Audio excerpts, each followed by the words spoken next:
Hi friends, இன்றைக்கி நம்ம சேனலில் என்ன பார்க்க போகிறோம்னா கொங்கு ஸ்டைல் மட்டன் குழம்பு பார்க்க போகிறோம்.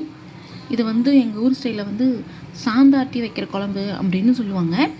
இது வந்து 1 kg ரெசிபி சொல்கிறேன். 1/4 கிலோ சின்ன வெங்காயம், ஒரு மீடியம் சைஸ் தக்காளி, 1.5 கட்டி பூண்டு, 3மே நல்லா வணக்கிக்கோங்க. எண்ணெய் ஊற்றி நல்லா வணங்கிடணும். ஓரளவுக்கு ப்ரௌன் கலரில் ஃபுல்லாக வந்ததுக்கப்புறம் அடுப்பு ஆஃப் பண்ணிவிட்டு ஒரு கட்டவர சைஸ் இஞ்சி வெட்டி போட்டுக்கோங்க. அது நல்லா ஆறுனதுக்கப்புறம் அரைச்சி தனியாக எடுத்து வச்சுக்கோங்க.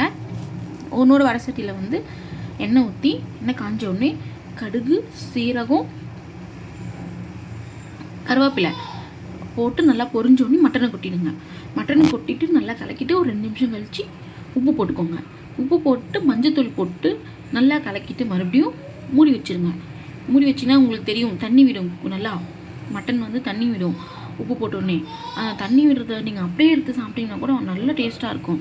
அதுக்கப்புறம் அரைச்சது இருக்குங்களே, அது நல்லா பேஸ்ட்டாக தண்ணி ஊற்றி திப்பி இருக்கக்கூடாது. திப்பி இல்லாமல் நல்லா பேஸ்ட்டாக அரைச்சிக்கோங்க. அரைச்சி எடுத்து வச்சுக்கோங்க. இப்போ நாங்கள் வந்து அரைச்சி எடுத்து வச்சுட்டு கறி வந்து ஒரு அரைவாசி வெந்தோடனே ஃபஸ்ட்டு நாங்கள் வீட்டிலே அரைச்ச கறி மிளகாத்தூள் அது ஒரு 1 ஸ்பூன் போட்டுக்கணும். அப்புறம் கொத்தமல்லி தூள் வந்து 2 ஸ்பூன் போட்டுக்கிறோம். வீட்டிலே அரைச்சது 2மே நாங்கள் வீட்டிலே தான் அரைப்போம். எதுவுமே நாங்கள் கடையில் வாங்க மாட்டோம். மிளகாத்தூள்லேருந்து எல்லாமே நாங்கள் வீட்டிலே அரைச்சிப்போம். அது கறி மிளகாத்தூள் எல்லாம் போட்டோன்னே இஞ்சி பூண்டு அந்த அரைச்சி வச்செல்லாம் இஞ்சி பூண்டு தக்காளி வெங்காயம் விழுது அதை வந்து போட்டுக்கோங்க. தண்ணி வந்து உங்கள் தேவைக்கு ஏற்ற மாதிரி தண்ணி ஊற்றலாம். நாங்கள் வந்து தண்ணி அவ்வளோ ஊற்ற மாட்டோம். மொத்தமாகவே ஒரு ஒன்றரை சொம்பு தான் ஊற்றுவோம். இங்கே ஜாரில் பாருங்கள், ஜாரில் இருக்குது கலக்கி ஊற்றி ஒரு அரை சொம்பு தான் ஊற்றணும். அதுவே வந்துச்சு. அது நல்லா அவ்வளோதான்.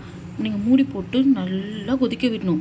ஒரு பக்கம் இதில் வந்து அரை மூடி தேங்காய், அரை மூடிக்கும் கொஞ்சம் கம்மியாக தேங்காய், 1 ஸ்பூன் பொட்டுக்கடலை, இதையும் நல்லா பேஸ்ட்டாக அரைச்சிட்டு கறி நல்லா வெந்துருச்சு.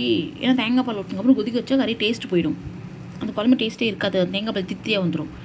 நல்லா கறி வெந்துருச்சு அப்படின்றப்போ தேங்காய் பால் அரைச்சதை ஊற்றிட்டு சிம்மில் வச்சு தேங்காய் பால் ஊற்றணும். சிம்மில் வச்சு தேங்காய் பால் ஊற்றிட்டு கொத்தமல்லி புதினா போட்டு நீங்கள் அடுப்பை ஆஃப் பண்ணிடலாம். அடுப்பு ஆஃப் பண்ணிட்டு கறியை தனியாக வடித்து எடுத்து வச்சுட்டு ஒரு வடை சட்டியில் வந்து கடுகு, சீரகம், பருப்பு, கடலை பருப்பு, உளுந்து போட்டு நல்லா பொரி வந்தோடனே ஒரு பச்சை மிளகா உங்களுக்கு ஏற்ற காரத்துக்கு ஏற்ற மாதிரி, நாங்கள் காரம் அவ்வளோ சாப்பிட மாட்டோம்னால ஒரு பச்சை மிளகா போட்டிருக்கோம்.